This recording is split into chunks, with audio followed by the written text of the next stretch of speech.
Okay. Hey, welcome back to another Black City Coffee Vlog. In this video, want to make sure I am recording. Put me down here and then I can cover it myself. In this video, I want to just share how I'm looking for a facility online before I even step into the place, before I even consider it, right?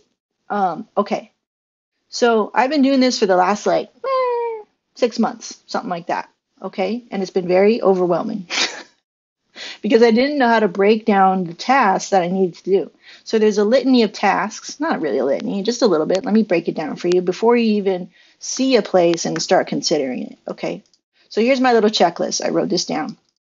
So when you're looking for a facility to roast coffee in, like as a business, right? You need to understand a couple things about your business, about this type of business.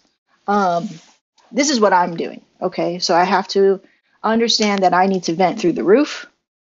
I need to have a natural gas hookup because my roaster will run on natural gas, or that it's possible. So it needs to have a gas meter right there at the building.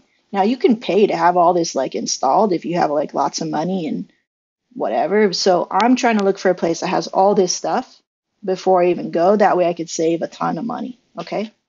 AC or ability to have AC throughout the building. Now, a lot of times the AC will only be say in the office space, which is a good start. But eventually I would need it to be in the actual warehouse where I'm storing green, where I'm storing roasted coffee, because I definitely don't want the temperature to fluctuate and affect the beans in any case. Okay. And we're out here in the IE, the Inland Empire. It gets hot as hell. All right. Sprinklered if your city requires it. So typically with sprinklers that I found out in the last 6 months was if you're looking at a building that's say super old, it's maybe, I don't know, maybe before the 90s or something like that. I don't even know. Sometimes they won't even have sprinklers and it might be okay with the city. They're not going to require you to retrofit, right? But a lot of times, I'm looking at facilities right now that already have it, so I'm like, cool, I like that, cool. And that just means it's safer for everybody. We are dealing with flames, roasting, so it makes me feel good too. It's got to be safe, so it's got to be in a safe part of town, relatively safe. It's got to have a restroom, and then eventually the city will require you to have a hand washing station, like an additional hand washing station outside of the restroom. It might require you to have a 3-compartment sink too. With all food facilities, I used to be a hazmat inspector, so I was really tight with the food inspectors. And sometimes we did work with the county of San Bernardino, which is my county. And so they would always check for that 3-compartment sink with food facilities. So we're running a food facility now. And then lastly, it's got to have at least 100 amps of power for me to hook in my roaster. Okay, so these are the really big, not pretty much non-negotiables that I'm looking for to check off the list before I even consider this place. So before, I didn't really know that. I kind of knew it, but I'll get into reasons why that may seem easy, but here were my hangups. Okay, so when I was looking for a commercial place, and this is the site that we use called LoopNet, I would find a place say, for example, this one right here. I might actually look into this. Oh no, it's 8,000 square foot. That's too big for me, right? So another thing that I need it to be maybe 1,000 to maybe 2,000 square foot for me. Okay, so but say we're looking at this, and say everything looks good. The next thing that you want to do is maybe you find something that's good. I would then take this address, control and copy, and then I would open up Google Maps, right? Boop. And I put that in there. Beep. Then I put my address in there so I could see what my commute would look like, because I'm trying to keep it under 30 minutes. I'm not trying to make my life hard again by commuting. So, anything that's beyond 30 minutes for me, I'm just not even going to look at. I'm I'm not trying to step into hardship. I know that there's going to be hardship with running this, but I don't want driving to be one of them. Okay, so we have this, right? So the next thing you want to do is go to layers. And then you want to kind of zoom out a little bit and see what are the surrounding things. So 6 months ago and throughout, I kept looking at these places and not really realizing that there were these residential homes right outside of the facility that I was looking at. And then right away, for zoning purposes, that I should have known that that's going to be a no-no. That's a no. That's a non-negotiable no, because typically throughout the county, they don't want any exhaust or smoke or anything manufacturing like zone for manufacturing near any residential. So a lot of times I would waste time looking at places and like guessing. Oh, they're going to say yes, they're going to say no. So we don't want to guess. We just want to put it in a yes or no pile, right? And just go, yes or no, is this good or not? We want to move pretty quickly because there's just a lot of places to look at before we can even start getting into the details of things. And when you're trying to be efficient with your time, also still be motivated throughout this process, this is a very annoying process. You want to keep things simple. So how we keep things simple is yes or no. Is it surrounded by residential? If no, that's a good sign. Now, if it checks out here for you, then you take this address, you copy that, and then you go to the city of whatever. So this one was City of Ontario, and you put in planning. So you want to talk to the planning department. And the planning department, they usually give you a name, and that's good. Give you a name and an email. You write an email to this person. You say, hey, Rudy, I am looking for a coffee manufacturing facility, and you want to use that term. For us, where I'm at, the term is coffee manufacturing. So they understand it right away. Like we're speaking the same language. I'm not saying coffee roastery. Like, what does that mean? Is that a cafe? So with them, you say coffee manufacturing, because that's what I'm doing. I'm not doing a cafe. Is it okay at this address? Copy and paste this address. And then, and that's it. Thanks, Meg. And then they'll get back to you and tell you yes or no. Hey, this is zoned for this is zoned for that, whatever. They may even have a chart for you and tell you which zones to look at for, like in the future. Like if you want to check this street, these are the areas of the map, that are okay. So like, for example, I would find something like this, right? Like, look at this.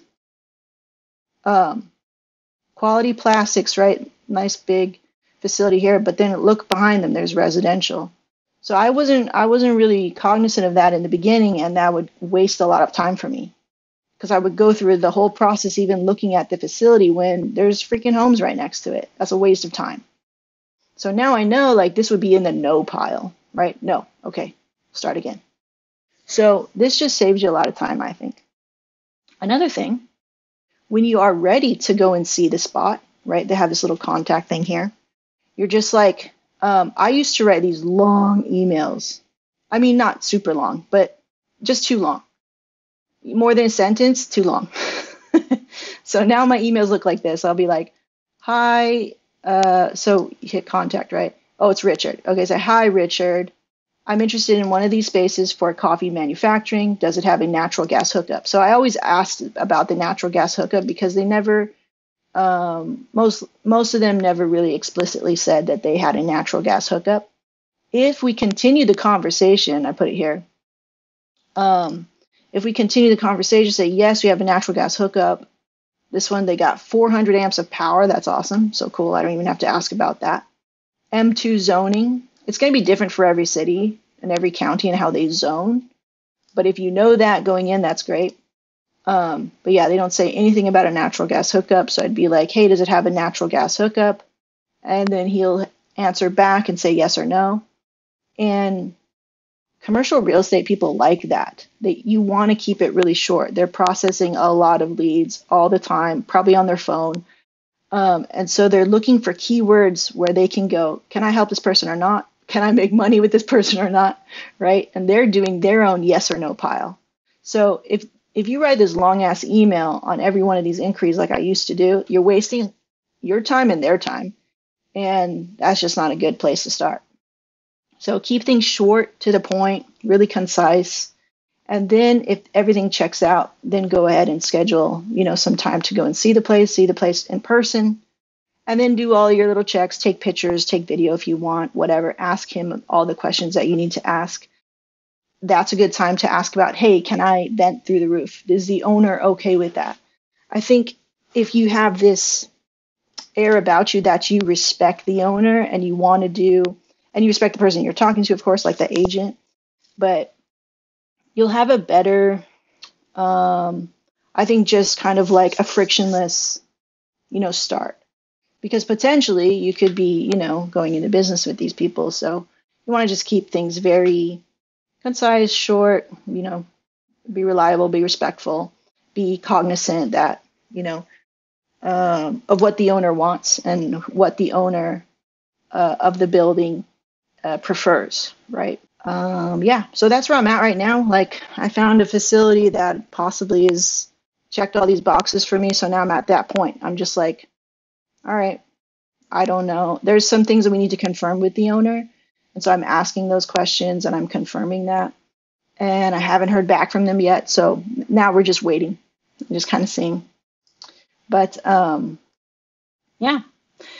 Anyway, took me a long time to get that down. Like that, I feel like that process, I didn't know the system, and I knew I had to go through it. It was annoying. And when you're already a busy person, it's like, it's kind of the last thing you want. But this is all just a part of the process of trying to get a spot, right? And I'm learning. But yeah, that's what I would do. That's what because if this spot doesn't work out that I'm looking at, then I've got to do it again, and I'll get better at it as well. But I think for those of you who don't know where to start either, like, this can save you maybe some time. And I think if you feel confident about even just this process right here, you'll spend less time procrastinating, because the reason why it took 6 months or whatever to just get to this point, which I feel like is not hard, I feel like this is easy.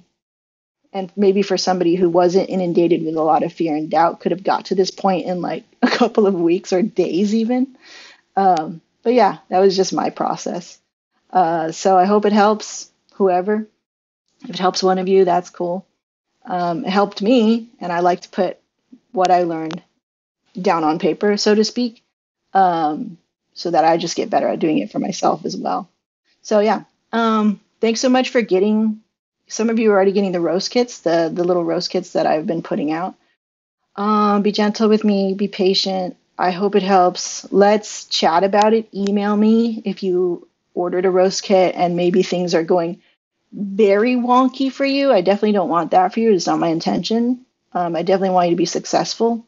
But let's keep in touch over email, and we can keep the conversation going and keep learning together, okay? I really appreciate it. You guys jumped on that. I have 3 left, and then if that does okay, then maybe we'll do some more. But let's just see, okay? Like, I'm not trying to, I don't know. I'm not trying to do too much, basically. And I want to help those who have jumped on it right away, for sure, and reward you for jumping on it right away. Okay, good things. We'll see you in the next video. Lots of stuff. I think in the next video, somebody asked me about how to blend, and even is saying like, hey, I'll pay you to do that. Let's not do that. Let's learn together, and the next video will be about blending, okay? All right, see you in the next one. Bye.